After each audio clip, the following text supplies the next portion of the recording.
After the holiday, I stayed home and ascended to the rank of grand official. I thought this was the 99th time I'd made Dad feed me. But Dad had had enough. He tied me up like a sticky rice dumpling. Then he personally drove 1,000 kilometers, took me to another province and dumped me there. With a voice full of filial piety, he said, "Actually, you have a betrothed wife from childhood. Just go bother her." Turning around, a face both cold and stunningly beautiful appeared before me. My possessiveness surged instantly. Every day, I followed her like a ghost, demanding she report right away. "Who are you talking to? Why haven't you replied to my message in half an hour? Who was the man kissing you in my dream last night? Explain yourself. Is it so hard to say something?"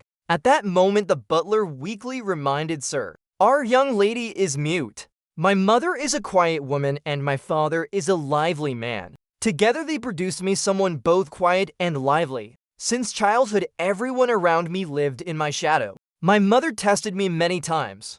After confirming I only stirred up storms without causing rain, she gave up on locking me in a mental hospital. During the summer break of my junior year, my best friend, tears in his eyes, bid me farewell, then hurriedly ran off. With no one to talk to, I could only cling to Dad every day. Because Mom is hard of hearing. Once she removes her hearing aid, she completely ignores me. One night I had a nightmare. With a gloomy face, I knocked on my parents' door. They were doing Huano shot, taking forever to open it. Mom didn't hide the impatience on her face. With a hoarse voice, "What do you want now?" I pushed her aside, my resentful gaze fixed on Dad. "Dad, why didn't you wish me good night? What were you and Mom doing taking so long to open the door? Why was it locked? Aren't we the closest family? Explain yourselves." "Dad, I dreamed you had a daughter and didn't want me anymore." "You wouldn't do that, right? Why aren't you saying anything? Answer me."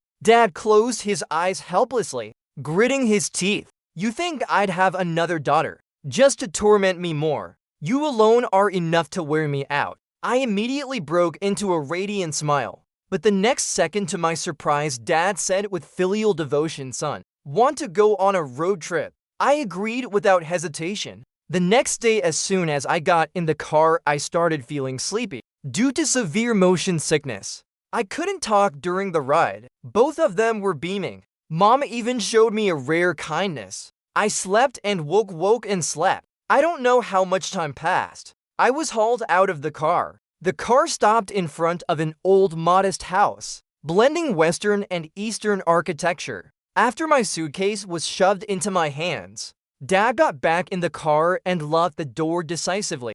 I suddenly snapped awake. The car roared to life and sped off. In the wind, only Dad's lingering voice remained, "Son, actually, you have a betrothed wife from childhood. Just go bother her. We'll pick you up after the holiday." My face instantly darkened. They dared trick me. "Young Master How," a middle-aged woman respectfully called me back. I turned around. My sorrowful gaze instantly turned into heart eyes. I had misunderstood Dad. Dad was truly so kind. What a beautiful girl with a fiery figure. She coldly lowered her eyes toward her betrothed. She showed no curiosity whatsoever. The butler beside her was very enthusiastic. "Young Master How, this is our young lady named Daisy." I rushed over like a gust of wind, absolutely thrilled. "I knew it the moment I saw you. You're my future wife if never met. What's your name? Why aren't you saying anything?" "Because you're shy." "Then I'll call you my little wife, okay?"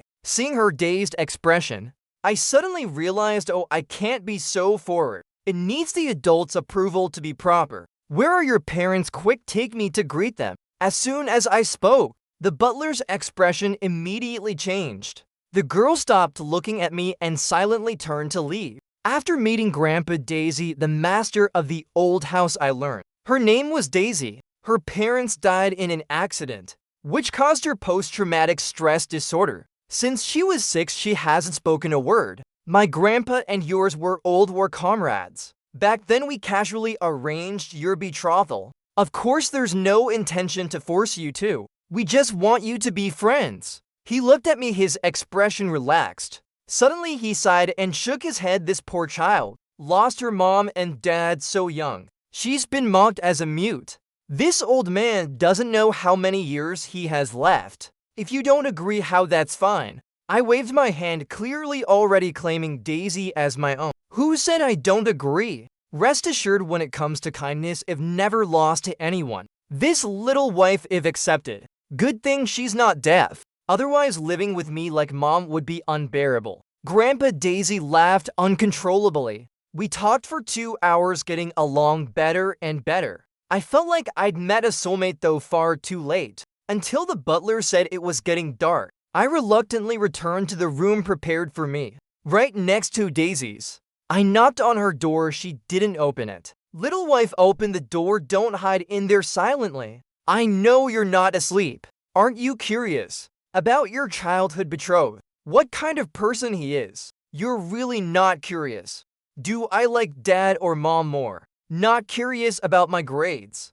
Not curious if I've ever received love letters.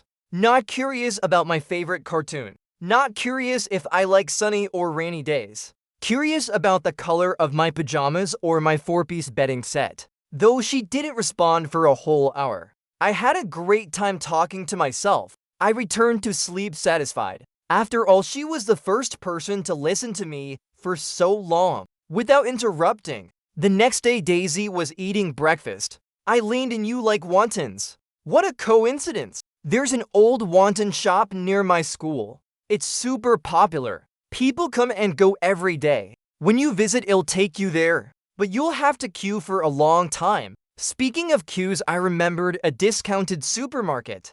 Oh, what color underwear do you usually wear? The butler choked and coughed a few times at my words. Daisy finally couldn't take it anymore. She put down her spoon. Her delicate eyebrows furrowed slightly. Her whole body screamed, stay away from me. But I'd endured mom's cold face for over 10 years. Long, forging a face thick as a city wall. I turned to the butler. The butler cleared her throat and whispered black. Daisy abruptly stood up, her eyes full of disbelief and embarrassed anger. Young lady, the master instructed. Anything young master How is curious about. We must report in detail. She coldly turned and left. I chased after her. Hey, let's at each other on the chat app. Private messaging would be more convenient. Oh, by the way, don't you think the voice message feature on this app is awesome? Hold to talk. The door slammed shut. I touched my nose, nearly hit. I went downstairs shouting. Butler, speaking of underwear, there's also the style. I'm curious what type she likes to wear. The door opened again. Her face flushed red. She shoved her phone in my face, showing a QR code to add her as a friend. I smirked triumphantly. From then on, wherever she went, I followed like a tail, talking nonstop. Daisy went from ignoring me to being annoyed, then gradually getting used to it. I also pieced together her boring daily routine. Morning after breakfast, back to her room. Noon after lunch, back to her room. Afternoon after watering flowers, back to her room. At that moment, I was intently watching her skillfully water the flowers.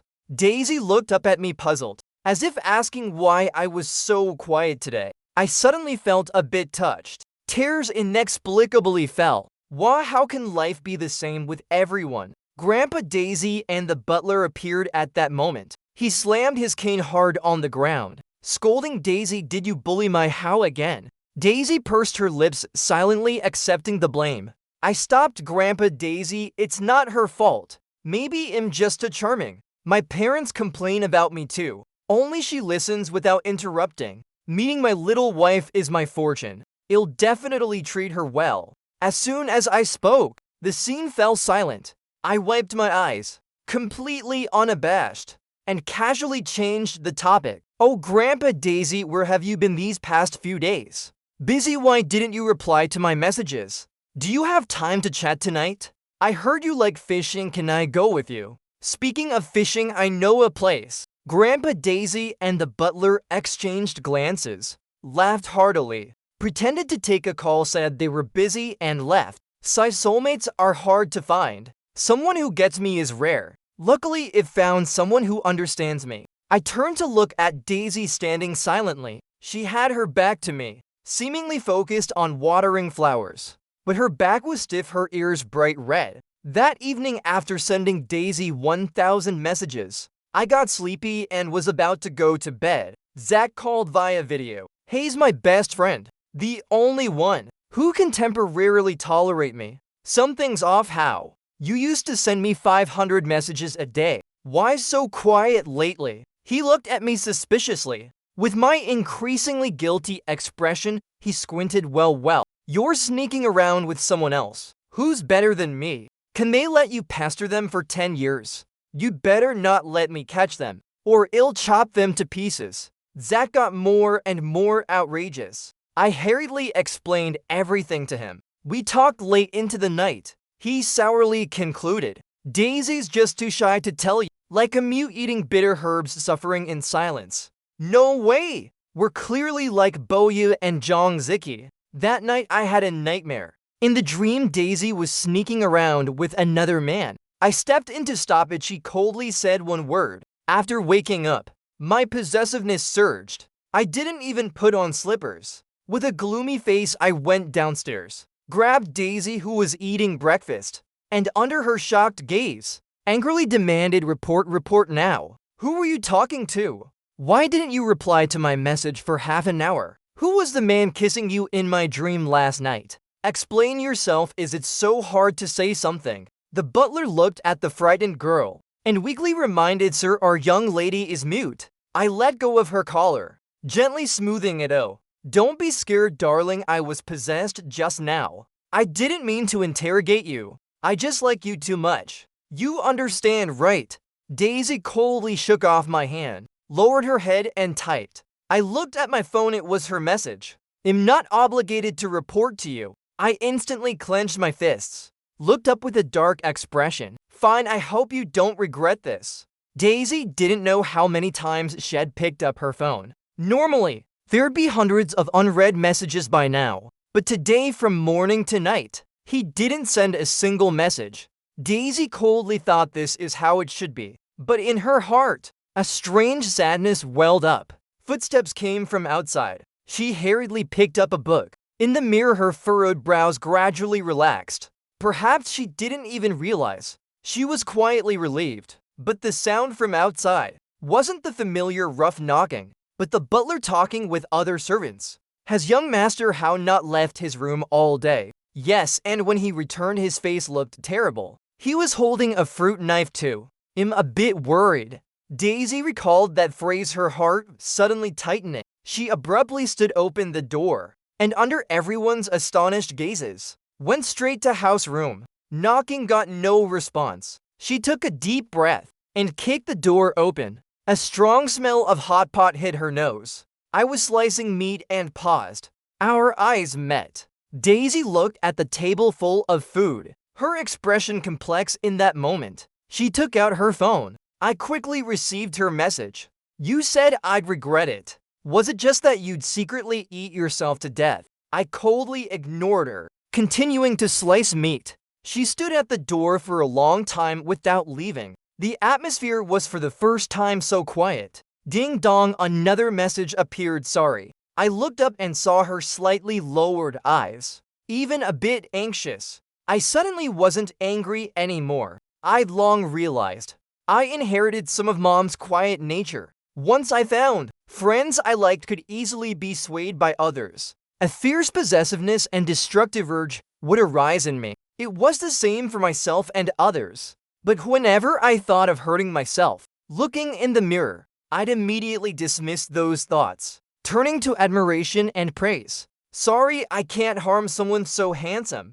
As for hurting others, that's even less possible. Dad showed me legal programs since childhood, determined to raise me as a law-abiding citizen. Those who don't understand me aren't worth me going to jail for. Soon, I found the best way to vent slicing meat. The feeling of a sharp knife cutting through beef gave me ultimate relaxation, until I realized my parents deliberately provoked me, then set out a hot pot waiting for me to work for free. I hated it. From then on, I decided to eat alone, never sharing. But Daisy kicking my door open was unexpected. Was she really upset with my actions? I stayed silent for a bit, then decided to ask want to eat together. To my surprise, she actually nodded. sitting across from me naturally. The butler saw this, gave a mysterious smile, and quietly closed the door, leaving. I initially planned to talk less, but Daisy proactively messaged, "Can you tell me about yourself? I want to hear." My eyes lit up really. She nodded. So that hot pot meal lasted a long time. My mouth ran like a wild horse. I couldn't stop. Daisy listened attentively, even nodding occasionally in response. Even Zach couldn't do this. After a few hundred sentences had tell me to shut up. Heavens, it finally met my soulmate. I was so excited. I hugged her tightly. "Little wife, meeting you is my fortune." Daisy's breathing stopped. She instantly turned into a stone statue, her fair face faintly flushed. After nearly a month here, I remembered I still had summer homework. This was the most painful task for me, as it required intense focus, meaning during that time, I couldn't talk to anyone. After locking myself in my room all afternoon, the door was knocked on. I recognized Daisy's rhythm immediately. To prevent her from breaking the door again, I quickly opened it. "I'm doing homework. No time to play with you right now." She clearly understood and slowly let go, nodding, then typed a few words on her screen. "Ask me if you can't solve something." I was a bit surprised. "Are your grades really good?" The butler passing by overheard us and smiled, saying, "Young master, how are young lady's grades? Are excellent. She's won first place in physics and math competitions." I waved my hand, as if I haven't won first place. "Fine, tell me about your history grades." Daisy hesitated, then nodded. "They're decent." "Then I'll test you. When Zhao Kuangyin drank to dismiss military power, was the wine floral or strong? When Han Din positioned his army by the river for battle, was it a river or a stream? When Jin Ke tried to assassinate Chen Shai Huang, how many times did they run around the pillar? When Caozi composed a poem in 7 steps, was it a cat's stride or a horse's?" Daisy froze. The butler's jaw dropped. I smugly closed the door and continued my homework. They don't even know this and want to tutor me. No way! After a week of finishing homework, I decided to go for a walk. Grandpa Daisy told Daisy to come with me. The butler, hearing this, looked worried. "Master, the young lady's condition." Grandpa Daisy's eyes held a seasoned depth. "She can't stay in a greenhouse forever." I patted my chest. "Don't worry. With me here she'll be fine." In the city, I found a food street. The people here were all very friendly. Even the dogs I met on the street could chat with me a bit. The shaved ice vendor talked with me from weather to hometown. "Uncle, add more raisins for me." "Oh, how long have you been selling this? How's business? Do you have kids? What grade are they in? Are they good students? Your accent doesn't sound local. Where's your hometown? How long have you been here? Any lively places nearby?" Daisy tugged my sleeve, signaling me to check my phone. "How are you doing a census?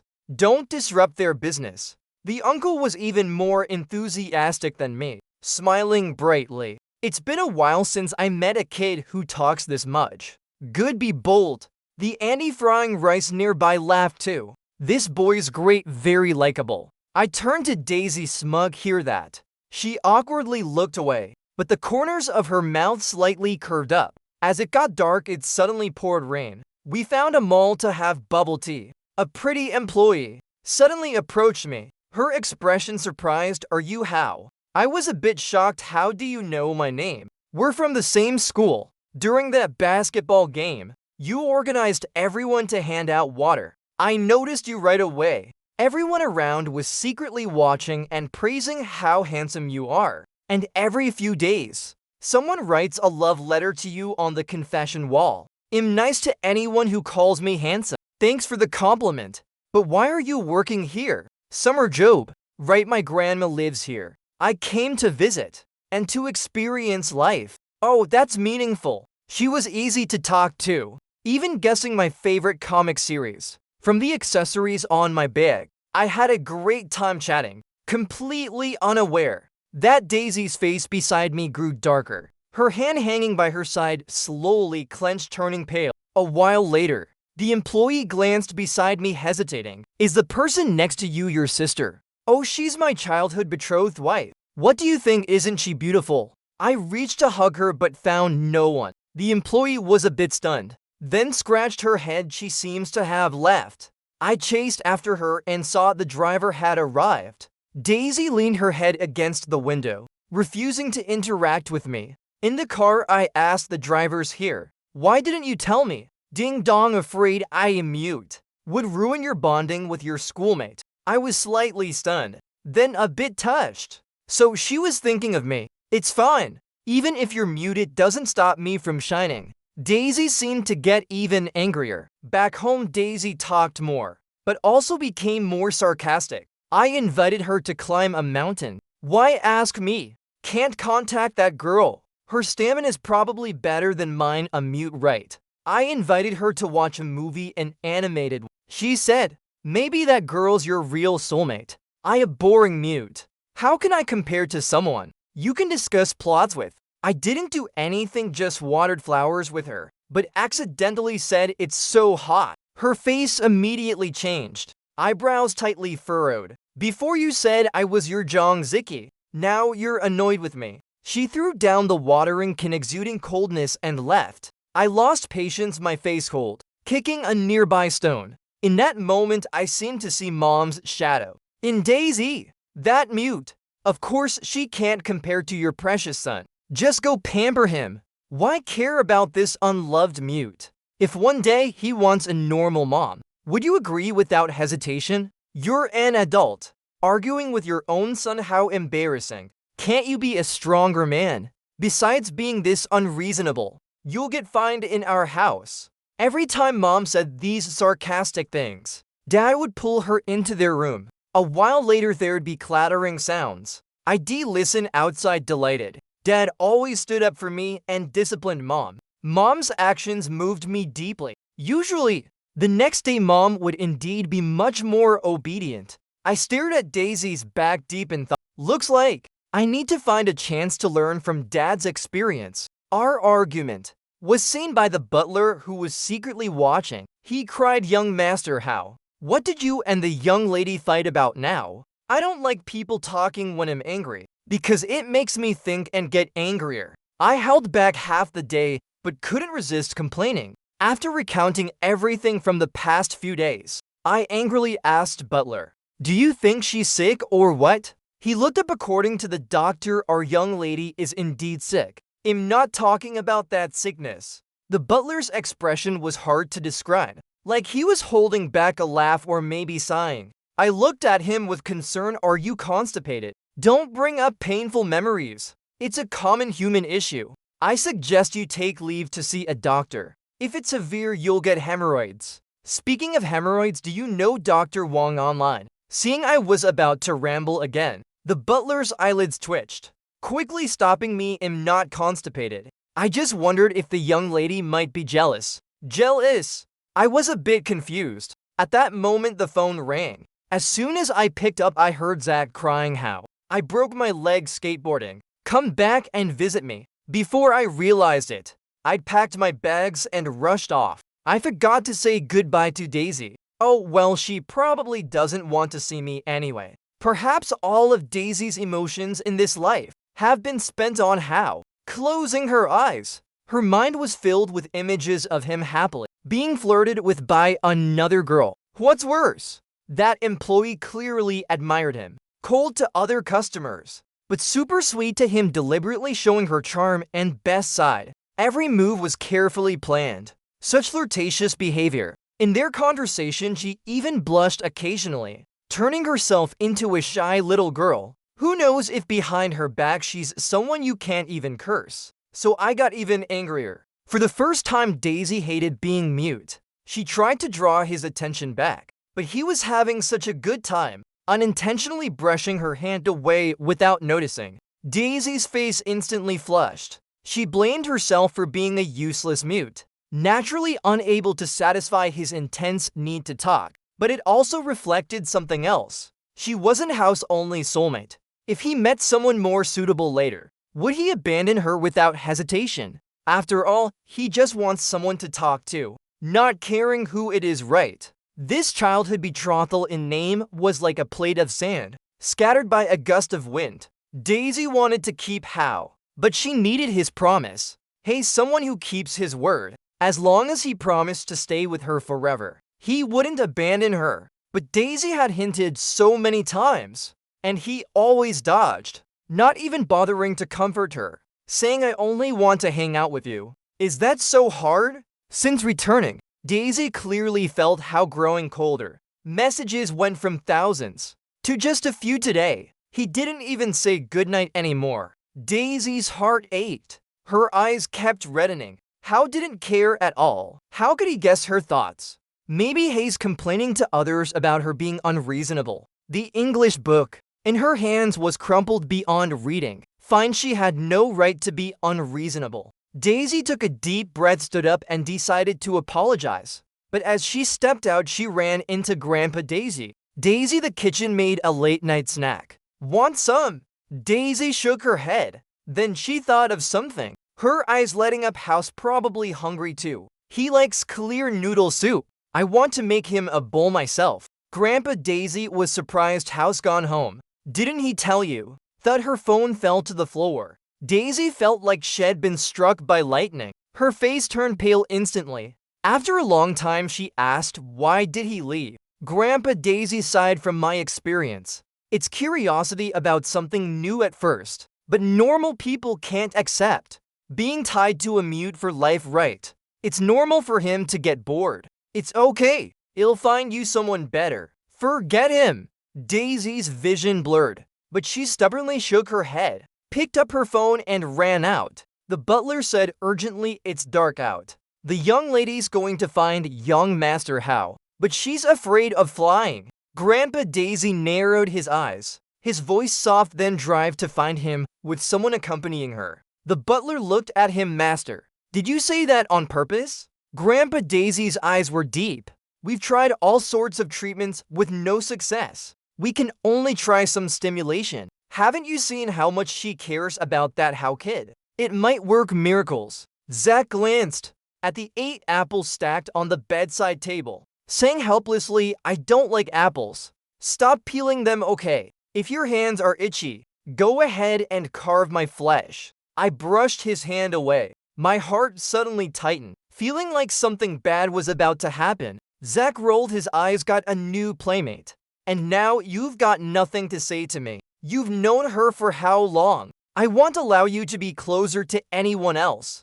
Got it? He waved his fist in the air. Careful or I'll beat you to death. As he spoke, a thunderclap roared outside, lighting up the sky like daytime. I stared at the pouring rain, my bad feeling growing stronger. I suddenly remembered what Grandpa Daisy told me. Daisy's parents died in a plane crash. They planned to return the next day, but the couple missed their daughter too much, so they switched to an evening flight. But all they got was a message, Dad, we can't come back. Tell Daisy we'll always love her. Every time they returned from a trip, Daisy would play hide and seek with them. In the early morning in heavy rain, the servants searched for hours, finding her unconscious in a broken box in the basement near dawn. The box had locked itself, trapping her inside all night. The extreme fear and grief of losing her parents, that double shock, made her unable to speak since. Why didn't you tell me I was?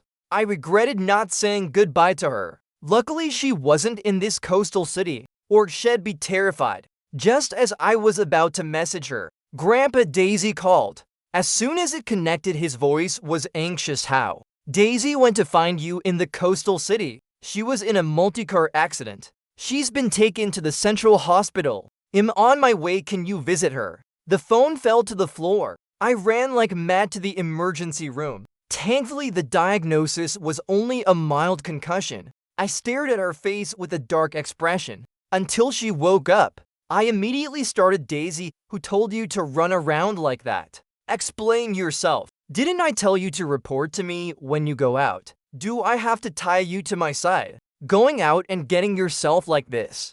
I say don't ever leave my side again. Hear that you came to find me. Can't you live without me? Then I'll lock you up at home. Make you see only me for life. Well, say something. Fine, I lost control of my emotions again. I probably scared her. I took a deep breath, forced a smile, and stood up. Rest well. Grandpa Daisy arrived quickly. As I was about to leave, Daisy struggled to grab my wrist. With surprising strength, her voice was hoarse and strained, even comically off-pitch. I spun around, eyes wide, looking around. Who's talking? Zach said this hospital's haunted, it's true.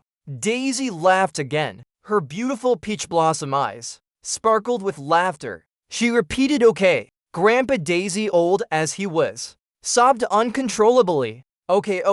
The moment I saw this how kid, I knew there was hope for Daisy's condition. You're our family's savior. I was a bit embarrassed. No way, it's all her own effort. I asked Daisy why she could suddenly speak. She told me that during the car accident, faces flashed in her mind, her parents.